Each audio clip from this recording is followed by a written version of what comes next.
Қайырлы күн достар, мен бүгін қалай Pinduoduo сайтына екінші картаны тіркеуге болатынын көрсетемін.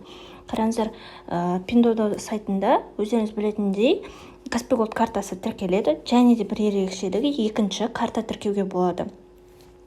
Және көп келетін сұрақтардың біріне жауап берейін. Pinduoduo карта басқа бір кісінің картасы жарай ма деп көп кісі сұрап жатады. Иә, жарайды. Жолдасыңыздың, туысқаныңыздың, танысыңыздың кез келген кісінің картасын, Каспий Голд картасын тіркесеңіз болады. Тағы да. Және де төлем жасайтын кезде Каспий Голдтан оплатаны ашуыңыз қажет болады. Ол жаңағы Каспий Голд, мой банк деген ішінде оплата в интернете деп тұрады. Сол жерден открыть доступ дегенді басасыз. Енді ең маңыздысы қалай екінші картаны тіркейміз. Міне мына иероглиф жазу несі бар, стрелкасы бар, соны бастаңыздар, карта бөліміне кіресіздер. Егер сіздерде мүлдем карта болмаса, онда Каспий Голдқа дәл осылай Pinduoduoға дәл осылай Каспий Голд картаңызды тіркесеңіз болады. Осы жерде сізде пустой болады.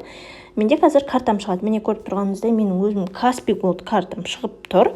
Мен тағы да карта тіркесем болады. Ол үшін міне астындағы плюс батырмасын басасыз. Енді бір ерекшелігі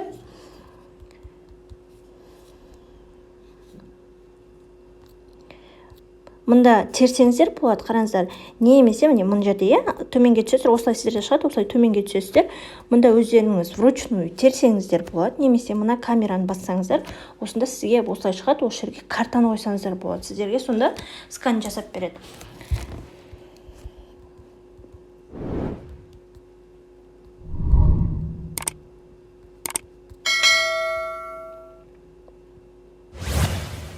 Міне карталарыңыздың номерін тересіздер. Сіздерде осылай қай банктікін шығарып береді. Каспий Голдтікі виза, өздеріңіздің карталарыңыздан да қарасаңыздар болады. Виза деп жазылдыр.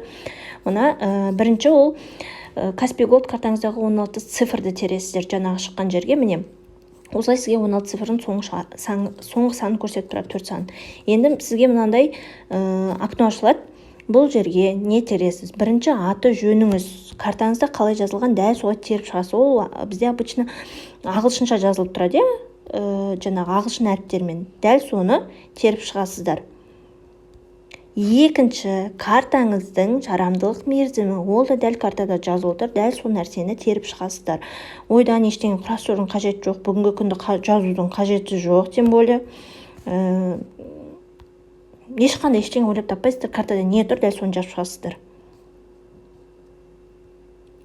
Енді үшінші, қарасаңыздар, CVV, ол сіздің картаңыздың өзінде де жазылып тұр. Картаңыздың артқы бетінде CVV, яғни 3 цифрлы код, соны жазуыңыз қажет болады.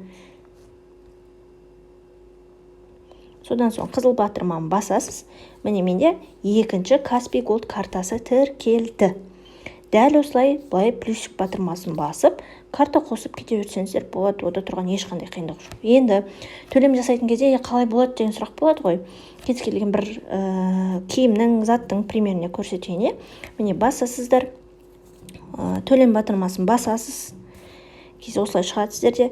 Міне байқасаңыздар, мына астында тұрған жүрек бізде жаңағыдай төлем жасау. Бұл жерде бірінші бізде Каспий Голд емес, карта арқылы, екінші WeChat арқылы, үшінші Alipay арқылы, мынау досым төлейді деген. Осылай қызыл батырманы басасыз. Сізге осылай шығады. Міне дәл осындай бет шығады. Сол жерде мынау стрелка тұрғанды басасыз. Міне осы жерде сізде карталардың тізімі шығады. Осы жерден өзіңізге керек картаны таңдайсыз. Мысалы 26-29 мен жаңа тіркеген картам, немесе 22-70. Дәл осылай қызыл батырманы басақ, бізде төлем өтетін болады. Бұл картаңыз міне осылай шығуы мүмкін. Бұндай айтпадыңыз ғой деп шықпаңыздар. Бұл көріп тұрғаныңызда міне CVV картаңыздың артқы жағындағы 3 цифрлық код, соны жазасыздар. Осылай сіздерден төлем жүретін болады. Осыны қараңыздар, менде төлем өткен жоқ, себебі менде Каспий Голдта оплата жабық. Егер сізде оплата жабық болса, осылай шығады, жаңағыдай сізде жабық деген сияқты, немесе мүлдем төлем жасалынбай қояды. Сол кезде Каспий Голдқа кіріп оплата дегенді, оплата в интернете доступ открыть дегенді басуыңыз қажет болады.